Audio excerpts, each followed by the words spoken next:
There is a dire shortage of new homes in Britain. People want to own their own homes, but they just can't. It's so hard. The government has pledged to ramp up house building to levels not seen since the 1950s.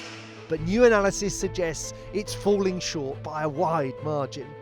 Hitting the 1.5 million target now would take a miracle. A manifesto pledge is on track to be broken. How should the government respond? Labour was elected on the promise of a housing boom that's yet to materialise. In parts of Britain, construction has fallen to its lowest level in decades. 120 homes are being built on this site in Worcester. Lauren Tudge has already moved into one of them. I love being at home. She made an offer on her house before it had been finished, but she couldn't have done so without the financial support of family. What is it like out there for a young person house hunting? Treacherous. Is so hard.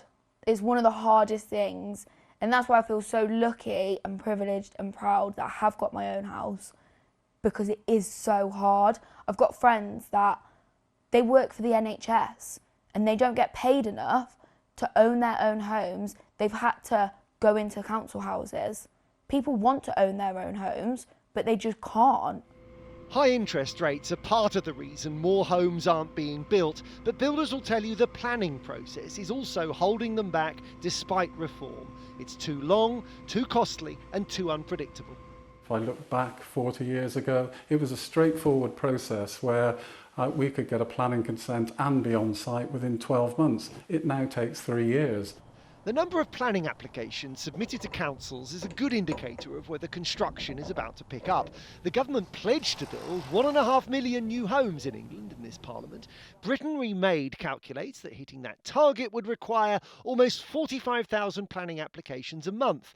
The latest data from Barber ABI shows that at no point last year did applications come even close to that level.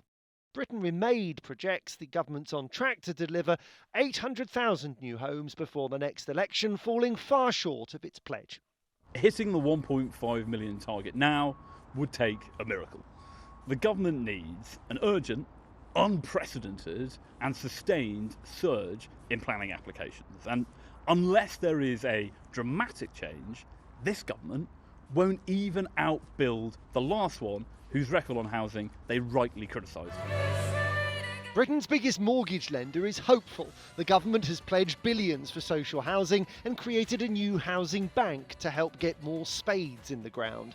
But at the World Economic Forum, the boss of Lloyds said the planning system needs to be simplified further. People's lives start with housing, and a great quality home helps give better health outcomes, give better opportunities for people in their lives. One of the easy things in my role is to always say yes, bolder and faster. I think in this case we do need action, and we need action in 2026. The government may be about to get bolder. It's considering radical changes to the planning rules that decide where homes can be built.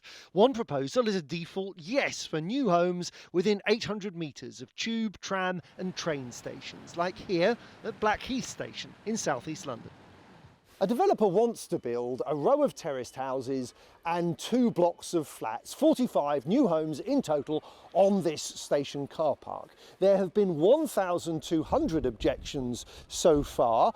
Labour's mayoral candidate for Lewisham opposes it, as do several celebrities, including Jude Law and Dominic Cooper, who both grew up here. The council has delayed making a final decision, but automatic approval for new homes near transport hubs would make projects like this one much harder to block. This could be a huge shift, unlocking new homes in the places people most want to live, but it risks a backlash from those already living there, and this government has a tendency to row back in the face of resistance.